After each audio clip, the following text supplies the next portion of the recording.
A ball is projected vertically upward with a speed of 50 meter per second. Find the maximum height, the time to reach the maximum height, the speed at half of the maximum height. Take g as 10 meter per second square. बच्चों, अगर आपने एक ball को project किया है, ठीक है, with certain velocity u, maximum height पे जब ये जाएगा तो इसका फाइनल वेलोसिटी क्या हो जाएगा, 0। एक्सेलरेशन डाउनवर्ड डायरेक्शन में लग रहा होगा जो कि g के इक्वल लगेगा, ठीक है। ये मोशन अंडर ग्रेविटी का प्रॉब्लम है। आप कहोगे कि सर और कुछ ना कुछ जो हाइट, ये मैक्सिमम हाइट डिस्प्लेस हुआ है उसको एच मैक्स कह देता हूँ मैं।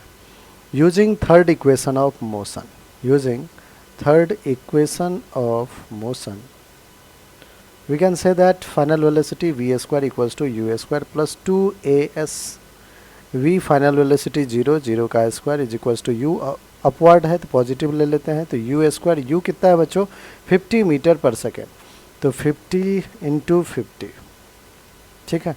या फिर अभी आप u स्क्वायर ही रहने दें, आपको एक एक्सप्रेशन में कैलकुलेट करके बताऊंगा। एक्सेलरेशन क्या है, g और डाउनवर्ड है, इसलिए आपको क्या करना होगा, माइनस g लेना होगा क्योंकि एक्सेलरेशन नीचे है, इनिशियल वेलोसिटी ऊपर, डिस्प्लेसमेंट h मैक्स है जो कि ऊपर है, इसलिए प्लस ले रहा हूँ। यहाँ से बच्चों आपके पास एक एक्सप्रेशन आ रहा है, 0 is equals to u square plus minus minus 2g h max. तो आप यहाँ से देख सकते हैं u square upon 2g is equals to क्या आ जाएगा बच्चों, h मैक्स।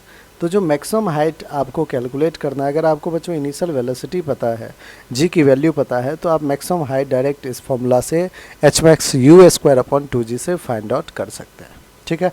तो अब आज के बाद आपको डायरेक्ट फॉर्मूला यूज़ कर लें, यू स्क्वायर, यू है 50, तो 50 का स्क्वायर अपॉन 2 इंटू जी है 10, 10 ने 10 को कैंसिल किया, 2 1 जा 2, 25 जा 25, 5 जा 125 मीटर, 125 मीटर आपका जो है मैक्सिमम हाइट आ चुका है।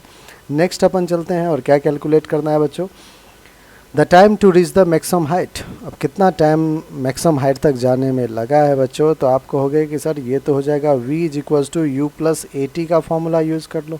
अब मैक्सिमम हाइट में फाइनल वेलोसिटी क्या है बच्चों, 0, इनिशियल वेलोसिटी u, एक्सेलरेशन है माइनस g क्योंकि एक्सेलरेशन नीचे है, u ऊपर है, इंटू टाइम t। यहाँ से बच्चों आप देखें तो gt is equals to u, that is t का एक्सप्रेशन, डायरेक्ट टाइम आ रहा है u अपॉन g।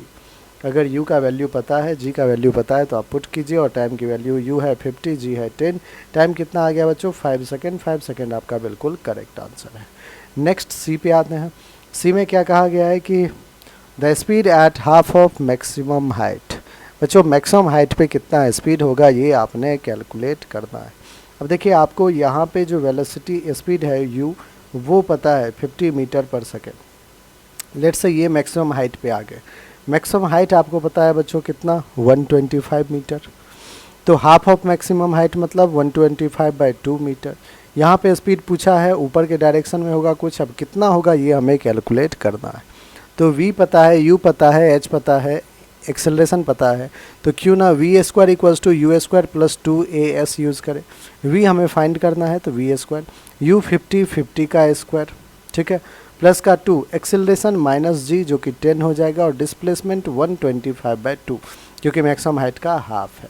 2 ने बच्चों 2 को कैंसिल आउट किया, v स्क्वायर आ गया, 5 का स्क्वायर 2500 माइनस का 1250, ठीक है बच्चों।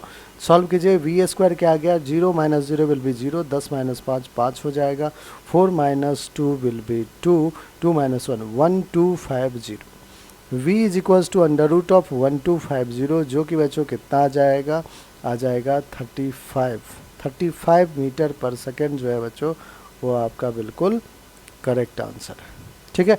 35 मीटर पर second is the our correct answer.